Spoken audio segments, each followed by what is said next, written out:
జోగులాంబ గద్వాల జిల్లా కేంద్రంలో నిర్వహించిన కాంగ్రెస్ పార్టీ బూత్ లెవెల్ కన్వీనర్ల శిక్షణా శిబిరం రసాభాసగా మారింది. మంత్రి Jupally Krishnarao, ZP chairperson Saritha, AICC కార్యదర్శి సంపత్ కుమార్ పాల్గొన్న ఈ సమావేశంలో స్టేజీపై మాట్లాడుతుండగా మాజీ జెడ్పీ చైర్మన్ భాస్కర్ తనను ఆహ్వానించలేదంటూ ఆగ్రహం వ్యక్తం చేశారు. మందా జగన్నాథంను పేరు పెట్టి అసభ్య పదజాలంతో మాట్లాడగా ఆలంపూర్ కాంగ్రెస్ నాయకులు భాస్కర్ పై చేయి చేసుకున్నారు. దీంతో సభలో తీవ్ర గందరగోళం ఏర్పడింది.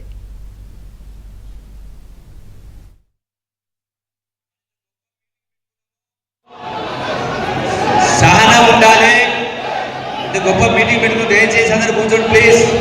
ఎవరి సీట్ల వాళ్ళు కూర్చోండి.